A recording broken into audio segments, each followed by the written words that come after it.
مرحبا بكم أصدقائي صديقاتي متابعينا الكرام في قناتكم طريق الصوات. إذا خليكم مع هذا الفيديو. شكرا سيد الرئيس سيريل رامافوزا. اسمحوا لي أولا أن أنقل إليكم تحيات رئيس الجمهورية السيد عبد المجيد تبون الذي شرفني بإلقاء الكلمة التي يوجهها لهذه القمة. هذا نصها: فخامة الرئيس سيريل رامافوزا رئيس جمهورية جنوب أفريقيا، أصحاب الفخامة رؤساء الدول والحكومات، السيدات والسادة الحضور الكريم، يسعدني بداية أن أعرب عن خالص شكري لفخامة الرئيس سيريل رامافوزا على دعوته الكريمة، مشيدا عاليا بالأولويات والمواضيع المقترحة خلال جلساتها، بما يعكس إدراكا ووعيا كبيرين بحجم التحديات المعقدة التي تواجه عالمنا اليوم. شوفوا الدبلوماسية الجزائرية على الصعيدين السياسي في المحافل الدولية، وتؤثر أيما تأثير على التجانس العالمي إن لم يتم التكفل بها بشكل جدي جماعي وسريع. السيد الرئيس، فيما يخص الأولويات المطروحة على طاولة. شوفوا أخوتي، شوفوا أخوتي، شوفوا هذا، شوفوا الدبلوماسي، شوفوا اش كيدير، شوفوا المهيف. اجتماعنا هذا اسمحوا لي بالتطرق إلى النقاط التالية. أولا،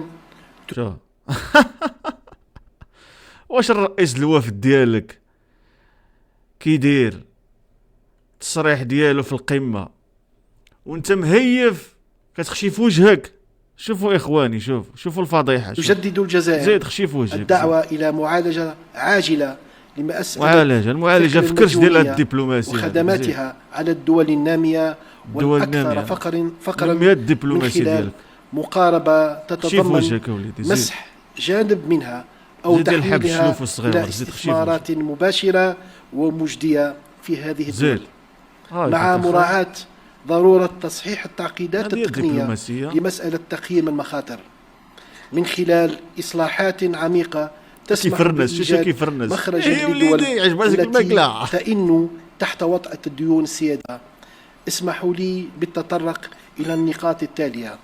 أولا، تجدد الجزائر الدعوة إلى معالجة عاجلة لمسألة ثقل المديونية وخدماتها على الدول النامية والأكثر فقرا من خلال مقاربة تتضمن مسح جانب منها أو تحويلها إلى استثمارات مباشرة ومجدية في هذه الدول، مع مراعاة مقاربة تتضمن إلى استثمارات مباشرة ومجدية في هذه الدول.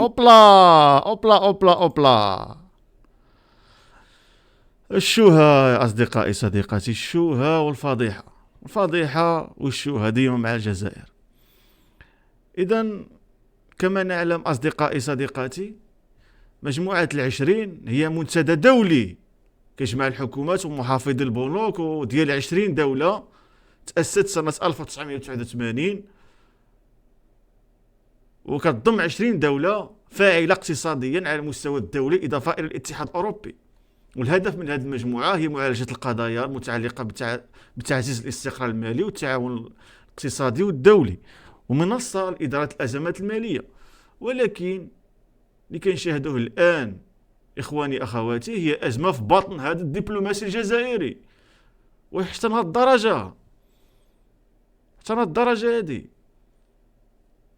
ما احترمتي لا قمة، لا كلمة ديال الوفد ديالك، لا الكاميرات، لا اللي كيصوروا، لا الناس اللي كتشوف فيك، والو. مهيف يا الضفدع.